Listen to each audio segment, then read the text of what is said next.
ಭಾಳಷ್ಟು ಅದ. ಒಂದಿದ್ದು 2028 ಚುನಾವಣೆ ಗೆಲ್ಲೇಬೇಕು ಅಂದಾಗ ಸಹಜವಾಗಿ ಕಾಂಗ್ರೆಸ್ ಬೆಳಿಬೇಕು. ಬೆಳಗಾವಿ ಜಿಲ್ಲೆಯಲ್ಲಿ ಬೆಳಿಬೇಕಾದ್ರೆ ಕಾರ್ಯಕರ್ತರಿಗೆ ಕಾಂಗ್ರೆಸ್ನ ಮೊದಲು ದುಡ್ಕೋದು ಬಂದಂಥವ್ರಿಗೆ ಅಂಥವ್ರಿಗೆ ಅವಕಾಶ ಕೊಡುವಂಥ ಪ್ರಯತ್ನ ಮಾಡ್ತಾರೆ ಅನ್ನುವಂಥ ಮಾತು ಆ ದಿಶೆಯಲ್ಲೇ. ಮತ್ತು ಸತೀಶ್ ಅವರಿಗೆ ಮತ್ತು ಡಿ ಕೆ ಶಿ ಅವರಿಗೆ ಮೊದಲಿಂದು NSCK ಇರೋದ್ರಿಂದಾಗಿ ಈಗೇನೋ ಹೊಂದಾಣಿಕೆ ಆಗ್ಯದ ಅಂತ ಅನಿಸಿದ್ರು ಬಹಳ ದಿನಗಳವರೆಗೆ ಮುಂದುವರಿಯುವಂಥದ್ದೆಲ್ಲ.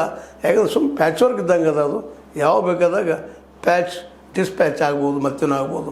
ಆ ದಿಶೆಯಲ್ಲೇ ಈ ಒಂದು ಡೆವಲಪ್ಮೆಂಟ್ಗಳು ನೋಡಿದಾಗ ಮೋಸ್ಟ್ಲಿ ಸತೀಶ್ ಅವರಿಗೆ ಅಧ್ಯಕ್ಷಗಿರಿ ಅಥವಾ ಮಿನಿಸ್ಟ್ರಿ ಅವ್ರನ್ನ ಬಿಟ್ಟರೆ ವಿಶೇಷ ಭಾಳಷ್ಟು ಅಶೋಕ್ ಪಟ್ಟಣವರಿಗೆ, ಲಕ್ಷ್ಮಣ ಸವದಿ ಅವರಿಗೆ, ಇನ್ನೊಂದು ಪ್ರಕಾಶ್ ಹುಕ್ಕೇರಿ ಅವರ ಮಾತು ಎಷ್ಟು ಮಟ್ಟಿಗೆ ನಡಿಬೋದು, ಏನಾಗ್ಬೋದು ಅನ್ನೋ ಸಹಿತ ಇವತ್ತು ಸೂಕ್ಷ್ಮ ಗಮನಿಸಬೇಕಾದ್ರೆ ಅವರು ಸೀನಿಯರ್ ಮೋಸ್ಟ್ ಇದ್ದಾರೆ.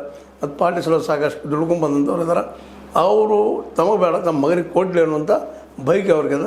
ಮತ್ತು ಇಲ್ಲಿ ಫ್ಯಾಮಿಲಿ ಪಾಲಿಟಿಕ್ಸ್ ಅಂತ ಬೆಳಗಾವದೊಳಗೆ ಎಲ್ಲರೂ ಒಪ್ಕೊಂಡಂಥದ್ದು, ಅದ್ರ ವಿರೋಧ ಮಾಡೋರು ಮೋಸ್ಟ್ಲಿ ಯಾರು ಮಾಡಲಿಕ್ಕಿಲ್ಲ.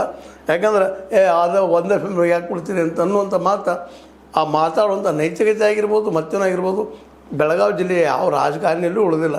ಇವ್ರನ್ನೆಲ್ಲರೂ ನೋಡಿದಾಗ ಎಲ್ಲರೂ ತಮ್ಮ ಮಕ್ಕಳನ್ನ ಬೆಳೆಸೋ, ತಾವು ಬೆಳೆದು ಅನ್ನುವಂಥ ಸಂಕ್ಷಿಪ್ತ ಮನಸ್ಸನ್ನು ಹೊಂದಿದ್ದನ್ನು ನಾವು ನೋಡಿದಾಗ ಮೋಸ್ಟ್ಲಿ ಅಶೋಕ್ ಪಟ್ಟಣವ್ರದ್ದಾಗಿರ್ಬೋದು, ಲಕ್ಷ್ಮಣ ಸವದಿ ಮತ್ತು ಪ್ಲಸ್ ಗಣೇಶ್ ಹುಕ್ಕೇರಿ, ಈ ಮೂವರು ಮೋಸ್ಟ್ಲಿ ಲಕ್ಷ್ಮೀ ಹೆಬ್ಬಾಳ್ಕರ್ ಬಾಯಿ ಅವ್ರಿಗೆ ಹೇಳ್ತಾರೆ ಇಲ್ಲ.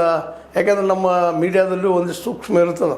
ಮೊದಲಿಂದ ಒಳ್ಳೆಯ ಸಂಬಂಧದ ಲಕ್ಷ್ಮೀಬಾಯಿ ಹೆಬ್ಬಾಳ್ಕರ್ ಅವರಿಗೆ, ಡಿ ಕೆ ಶಿ ಅವರಿಗೆ ಅವ್ರಿಗೆ ಕೊಡ್ಬೋದು ಅಂತೇಳಿ. ಬಟ್ ಡಿ ಕೆ ಶಿ ಇತ್ತೀಚಿನ ವರ್ತನೆ ನೋಡಿದಾಗ ಅದರಲ್ಲೂ ಈ ಕಳೆದ ಒಂದು 2-3 ತಿಂಗಳಲ್ಲಿ ಅದರಲ್ಲೂ ಇತ್ತೀಚೆಗೆ ಮತ್ತು ಅದರಲ್ಲೂ ಸಿದ್ದರಾಮಯ್ಯ ಜೊತೆ ಅವ್ರು ವರ್ತಿಸಿದ ರೀತಿ ನೋಡಿದಾಗ ತಮ್ಮವ್ರನ್ನ ನಾವು ಬದಿಗೆ ಸೇರಿಸಿ ಇನ್ನೊಬ್ರಿಗೆ ಅನುಕೂಲ ಮಾಡಿಕೊಡುವಂಥ ಪ್ರಯತ್ನ ಮಾಡ್ಬೋದು ಅಂತಂದ್ರೆ ಈ ಲಕ್ಷ್ಮೀಬಾಯಿ ಹೆಬ್ಬಾಳ್ಕರ್ ಅವ್ರನ್ನ ಬದಿಗೆ ಸರಿಸ್ಬೋದು ಅಂತೇಳಿ.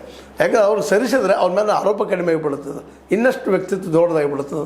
ಅದನ್ನು ಈಗ ದೊಡ್ಡ ಮಾಡ್ಕೊಳ್ತಾ ಇದ್ದಾರೆ ನಮ್ಮ ಡಿ ಕೆ ಶಿವಕುಮಾರ್ ಅವರು. ಎಲ್ಲರೂ ವಿಶ್ವಾಸ ತೆಗೆದುಕೊಳ್ತಿದ್ದಾರೆ. ಅದರಲ್ಲೂ ಸಿದ್ದರಾಮಯ್ಯರ ಜೊತೆ ಟಗ್ ಆಫ್ ವಾರ್ ಮಾಡಿದ್ರು ಈ ಕಳೆದ 3-4 ದಿನಗಳಲ್ಲಿ. ಅದರಲ್ಲೂ ಅವರು ಸಹಜವಾಗಿ ತಮ್ಮ ಅಧಿಕಾರ ಬಿಟ್ಟು ಕೊಟ್ಟ ಮೇಲಂತೂ ಸಿದ್ದರಾಮಯ್ಯರ ಮೇಲೆ ಒಂದು ಅತಿಯಾದ ಗೌರವ, ಪ್ರೀತಿ ನಮ್ಮ ಡಿ ಕೆ ಶಿವಕುಮಾರ್ ಕಾರಣವನ್ನು ನೋಡ್ತಾ ಇದ್ದೀವಿ. ಏನೂ ಇಲ್ಲಿ ಒಟ್ಟಾರೆಯಾಗಿ ಈ ಸಂದರ್ಭದಲ್ಲೇ ಲಕ್ಷ್ಮಣ ಸವದಿ ಅವ್ರ ನಂತರ ಅಶೋಕ್ ಪಟ್ಟಣ್